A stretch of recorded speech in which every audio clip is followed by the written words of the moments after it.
ناظرین کرام، اب ڈپریشن کیسا مرض ہے، اس کی کیا علامات ہیں، ناظرین کرام چند فوٹیج ہیں وہ میں آپ کو دکھاتا ہوں، اس کے بعد انشاءاللہ العزیز اس کا علاج بھی بتلاؤں گا، اس کے ساتھ ساتھ انشاءاللہ العزیز آج آپ کو یہ بتلاؤں گا کہ یہ مرض کیوں ہوتا ہے اور اس کی علامات کیا ہیں۔ آئیے ناظرین کرام، ٹی وی اسکرین پر اس وقت آپ کو فوٹیج دکھلائی جا رہی ہیں۔ اب معصوم بچے سے لے کر شدید سر درد کی شکایت، جو میں نے پچھلے پروگرام میں بھی ذکر کیا تھا کہ معصوم بچہ بھی، اب یہاں تک کہ آدھے سر کا درد جو مائیگرین ہے، اس پہ پچھلے پروگرام میں نے کیا تھا، یہاں تک کہ اس قدر شدید سر درد ہوتا ہے کہ یہاں تک کہ کوئی اچھی سی اچھی چیز اور اچھی سی اچھی بات بھی نہیں اچھی لگتی، اور یہاں تک کہ لڑنے جھگڑنے پہ اتر جاتے ہیں اور پین کلر کھا کھا کے بھی اپنے دماغ کو سن کر دیتے ہیں، اور یہاں تک کہ شدید سر درد کی شکایت صرف بچے، جوان اور بوڑھے بھی کرتے ہیں۔ اور یہ اس قدر کہ انسان بسا اوقات جس کے شدید سر درد ہوتا ہے وہ ہمیشہ سر کو جھکائے رکھتا ہے، اور یہاں تک کہ اتنی بے چینی اس کی طبیعت میں رہتی ہے، آفس میں کام کرتے ہیں تو وہاں پر شدید سر درد کی شکایت کرتے ہیں، کام کاج میں بے چینی رہتی ہے، اور یہ خاص طور پر نظر کی کمزوری کی وجہ سے بھی شدید سر درد کی شکایت ہوتی ہے، تو اس کے لیے نظر کا ٹیسٹ بھی ضرور کروانا چاہیے تاکہ، اور اسی طریقے سے خاص طور پر یہ کمپیوٹر کا بہت زیادہ استعمال، ٹی وی کا بہت زیادہ استعمال، آئی پیڈ کا بہت زیادہ استعمال، ہمارے آج کل کے بچے جو ہے یہ ویڈیو گیم وغیرہ بہت زیادہ اس کا استعمال، خاص طور پر جب اس کی علامات یہ ہیں چہرے پر اکثر جو ہے وہ دانے شروع ہو جاتے ہیں، سر کے بال گرنا شروع ہو جاتے ہیں،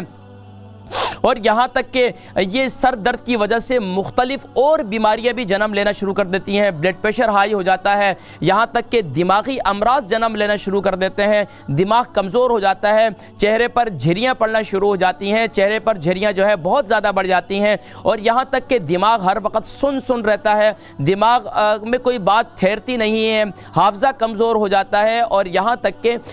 دماغ میں دماغی کینسر کی جو صورتحال ہے وہ بھی پیدا ہو جاتی ہے، نہ جانے کہ کیا، اور یہاں تک کہ ہر وقت جو ہے وہ سر درد کی وجہ سے اتنی بے چینی ہوتی ہے کہ کوئی بات بھی سمجھ میں نہیں آتی، اکثر لوگوں کے آدھے سر درد کی شکایت ہوتی ہے جسے مائیگرین کہتے ہیں، یہاں تک کہ ڈاکٹرز کے پاس بھی جاتے ہیں تو ڈاکٹرز کو بھی بتاتے ہیں، وہ پین کلر دے دیتے ہیں، اس سے معدہ خراب ہو جاتا ہے، اس سے جگر خراب ہو جاتا ہے، اس سے کڈنی خراب ہو جاتے ہیں، یہاں تک کہ پین کلر کھا کھا کے ہم جو ہے وہ ہمارے اعضاء بھی جو ہے وہ کام کرنا چھوڑ دیتے ہیں۔ اسی طریقے سے غذاؤں کے اندر بیکری آئٹم کا بہت زیادہ استعمال، اب یہ دیکھیں ناظرین کرام، دماغ کے اندر جب کینسر جنم لیتا ہے، اللہ کی پناہ، تو یہ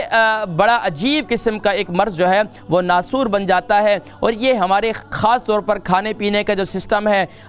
فاسٹ فوڈ کا زیادہ استعمال، اور یہ چینی جسے ہم بڑے مزے کر جو ہے خوب 2-2 3-3 چمچے ڈالتے ہیں، وائٹ شوگر جسے کہتے ہیں، یہ بہت بڑی بیماری ہے، اور یہاں تک کہ شدید سر درد کی وجہ سے انسان کی اتنی بے چینی ہوتی ہے کہ آنکھیں، کان، یہ سب جو ہے وہ اعضاء جو ہے وہ مفلوج ہونا شروع ہو جاتے ہیں، یہاں تک کہ گردن میں درد، معدے میں درد، دل میں درد کی شکایت کرتے ہیں، اور کہتے ہیں کہ نہ جانے پتہ نہیں کیا معاملہ ہو رہا ہے کہ میرے ہاضمے کا سسٹم بھی خراب ہو چکا ہے، اور یہ ہاضمے کا، ناظرین کرام یہ سر درد، ڈپریشن، یہ ایک ایسی بیماری ہے جس سے بہت سے لوگ ہیں جو خاص طور پر معدے کے مریض بن چکے ہیں، جگر کے مریض بن چکے ہیں، ڈائلیسس پہ جا چکے ہیں، یہ صرف اور صرف ڈپریشن کی وجہ سے، انزائٹی کی وجہ سے، اور یہاں تک کہ دل کا اٹیک بھی ہو جاتا ہے۔ ناظرین کرام یہ وہ بیماری، یہ وہ اب معاشرے کے اندر یہ دوسری وہ بڑی بیماری بن چکی ہے جو آج کے معاشرے کے اندر بچے سے لے کر جوان سے لے کر بوڑھے تک، ظاہری بات ہے عمر رسیدہ افراد ہے تو سمجھ میں آتا ہے اس نے ایک زندگی گزاری ہے، مشکلات جھیلی ہیں اور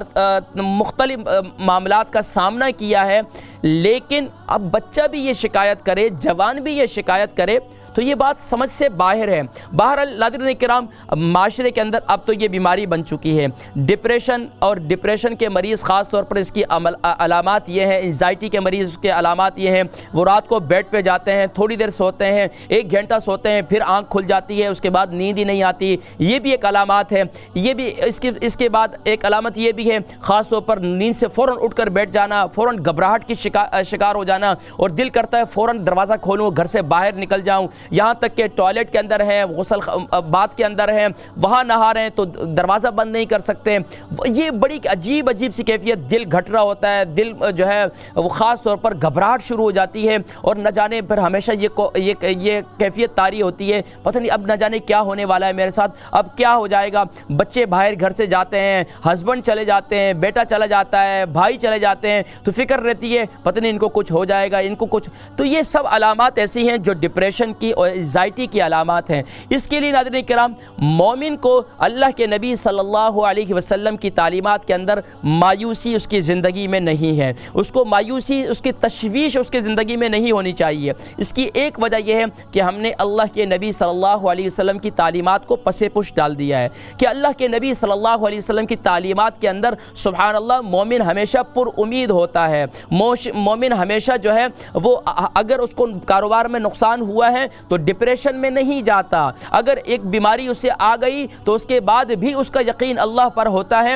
اگر ڈاکٹروں نے لا علاج کر دیا تو کیا ہوا، وہ رب کریم جس نے مجھے پیدا کیا ہے، اگر اس نے موت میرے نصیب میں لکھی ہے تو موت بھی کوئی بری بات نہیں ہے، موت تو اللہ کی طرف سے۔ آج میں اکثر علماء کو، اپنے دوستوں کو کہتا ہوں کہ یار ہم نے لوگوں کو موت سے ڈرایا ہے، موت تو اللہ کے نبی صلی اللہ علیہ وسلم نے ارشاد فرمایا موت تو مومن کے لیے ایک تحفہ ہے، اللہ کے ہمارے جو اللہ سے ملاقات ہونی ہے اس کے درمیان میں جو حائل ہے وہ تو موت ہے، لیکن سبحان اللہ بہرحال ہمیں یہ موت سے کوئی بھی نہیں بچا سکتا اگر اللہ کی طرف سے فیصلہ ہے۔ فَإِذَا جَاءَ أَجَلُهُمْ لَا يَسْتَأْخِرُونَ سَاعَةً وَلَا يَسْتَقْدِمُونَ۔ لیکن یاد رکھیے مومن کبھی بھی مایوس نہیں ہوتا، تشویش میں نہیں جاتا۔ ہاں وقتی طور پر انسانی فطرت ہے کہ جب کاروبار میں نقصان ہوتا ہے وقتی طور پر تھوڑی سی کیفیت کے اندر رد و بدل پیدا ہوتا ہے۔ بیماری کے متعلق ڈاکٹر، میں آج کے ڈاکٹرز پہ بھی حیران ہوتا ہوں کہ ڈاکٹرز جو ہے وہ بہانے کے ہمارے اطباء کا یہ طریقہ تھا، پہلے زمانے کے ہم نے جتنی کتب پڑھی ہیں اپنے اساتذہ سے سنا کہ مریض کو مرض کا مرض نہ بتلاؤ بلکہ اس کا علاج بتلاؤ۔ آج کے معاشرے کے اندر مریض کو جب بتلاتے ہو یہ مرض تو ایسا ہے تو مریض تو پہلے ہی جو ہے اس مرض کو سننے کے بعد ہی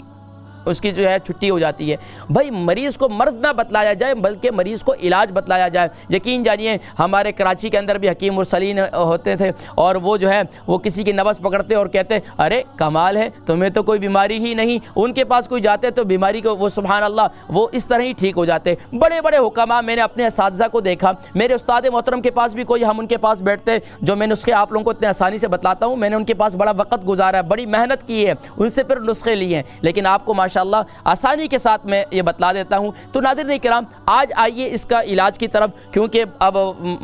وقت بہت کم ہوتا ہے تو اس میں مزید تفصیل کی جا سکتی ہے کہ اور کون کون سی علامات ہیں، لیکن ناظرین کرام جو ڈپریشن کے مریض ہیں، جو انزائٹی کے مریض ہیں اور جو شدید سر درد کی شکایت کا اظہار کرتے ہیں ان سے میں کہوں گا کہ خدا را اگر کوئی بھی نشہ آور ادویات استعمال